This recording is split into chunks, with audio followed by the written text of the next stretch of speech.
Hello बच्चों, let's read the question. The less stable oxidation states of chromium are. हमको बताना है कि इसमें से क्रोमियम का लेस ऑक्सीडेशन स्टेट कौन कौन सा है। तो ऑप्शन ए क्या है, Cr2+, option B Cr3+, option C Cr4+, and option D Cr+5। तो क्या होता है, इसका की कॉन्सेप्ट क्या है, chromium so difference oxidation state. क्या होता है, chromium so a range of oxidation state. So a range of oxidation state। और क्या होता है, उनकी स्टेबिलिटी किस पे डिपेंड करती है, स्टेबिलिटी इस बात पे डिपेंड करती है कि जो ऑर्बिटल है वो क्या है, फुल फिल्ड है कि हाफ फिल्ड है। तो क्या होगा, एंड देयर स्टेबिलिटी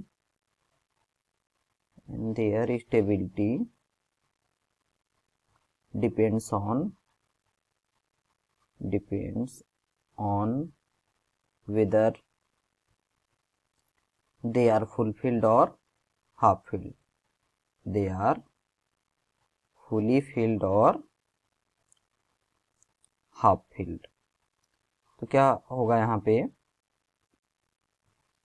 क्रोमियम का एटॉमिक नंबर कितना होता है, 24। तो क्रोमियम का एटॉमिक नंबर कितना होता है, क्रोमियम 24। तो इसका ग्राउंड स्टेट इलेक्ट्रॉनिक कॉन्फ़िगरेशन क्या होगा, 1s2 2s2 2p6 3s2 3p6, उसके बाद क्या भरेंगे, 4s2 भरेंगे, फिर उसके बाद क्या भरेंगे, 3d4। ये नॉर्मल होना चाहिए लेकिन ये होता नहीं है। होता क्या है, 1s2 2s2 2p6 3s2 3p6 3d5 4s1। क्या होता है कि दोनों हाफ फील्ड हो जाते हैं, इससे क्या हो जाती है, एक्स्ट्रा स्टेबिलिटी आ जाती है हाफ फील्ड होने की वजह से। तो ये करेक्ट है। तब क्या दिया है, Cr2+ में क्या होगा, Cr2+ मीन्स क्या होना चाहिए, लास्ट सेल से 2 इलेक्ट्रॉन लॉस हो गया तो क्या बचा, 3d4। 3d4 ना हाफ फील्ड है ना फुल फील्ड है, तो क्या होगा, ये भी लेस स्टेबल है। अब क्या है,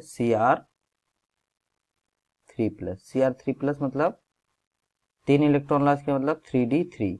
अब क्या होता है यहाँ पे, जब 3d3 में रहता है तो d ऑर्बिटल क्या होती हैं, एक eg सेट ऑफ ऑर्बिटल होता है, एक क्या होता है, t2g set of d orbital. तो eg में 2 ऑर्बिटल होती हैं और T2g में क्या होता है, 3 होता है, 1 2 3।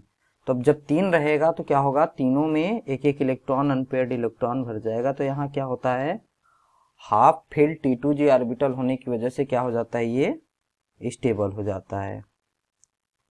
और अब क्या दिया गया है यहाँ पे आगे, Cr4+, दैट मीन्स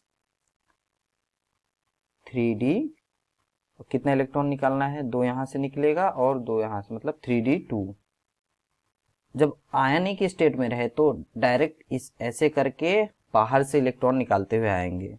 और Cr+5 में क्या होगा, 3d1। तो सबसे ज्यादा स्टेबल कौन सा है, Cr3+। और बाकी चारों क्या है, इनका हम लोग कंपैरेटिव ऐसे बता नहीं सकते कि कौन ज्यादा स्टेबल है कौन कम स्टेबल है। तो क्या है, तीनों क्या है, Cr2+, Cr4+ एंड Cr5+ है, क्या लेस स्टेबल है। और जो Cr3+ है क्या है, मोर स्टेबल है due to half filled T2g configuration. क्या है, T2g यहाँ पे क्या है, हाफ फील्ड। तो इसका आंसर क्या होना चाहिए, इसका आंसर होना चाहिए option A, option C and option D, तीनों। होप बच्चों आपको कॉन्सेप्ट समझ में आया होगा। Thank you and all the best.